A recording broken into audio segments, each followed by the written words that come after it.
Қайырлы күн, құрметті менің оқырмандарым.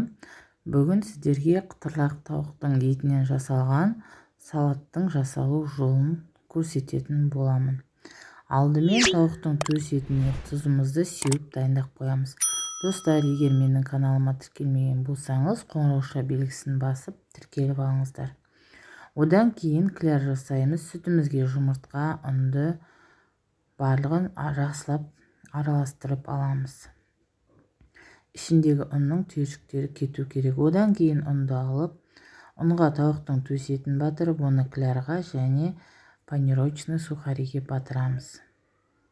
Осылай жақсылап аунатып, барлығын дайындап аламыз.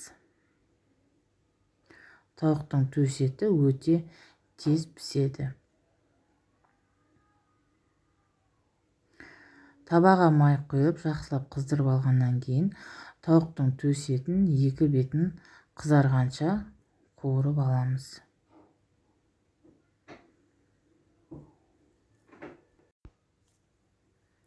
Жақсылап қуырамыз. Осындай болып шығуы керек.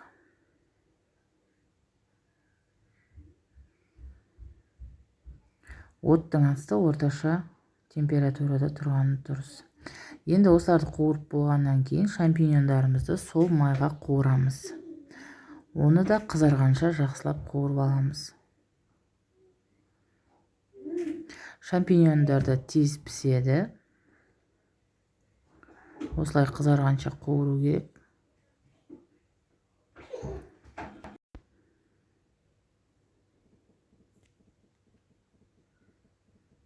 Осылай барлығын қуырамыз. Енді салатымызды әзірлеуге кірісеміз. Ол үшін салат жапырақтан осылай турап шығамыз. Помидорды да осылай кестім 3 бұрыштап. Барлық құрамды описание бөліміне жазып кететін боламын.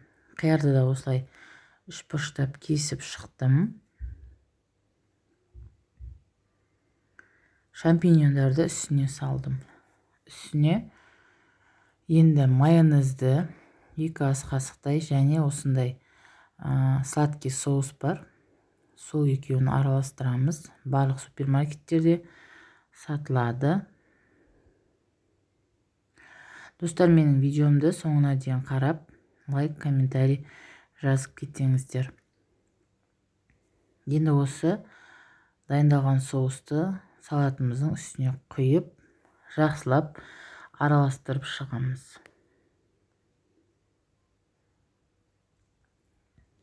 Тағы да бір тарелканы алып, піскен тауық етін осылай шетіне қойып, жанына салатымызды саламыз. Немесе үстіне де әдемілеп әсемдеуіңізге болады. Мен осылай жанына қойдым. Майонезді аздау құйсаңыз да болады, соусын екеуін. Міне осындай болып шықты. Өте дәмді. Жасап көріңіздер. Өте оңай, тез дайындалады. Сіздермен бірге болған Өнер Жетпісбайқызы.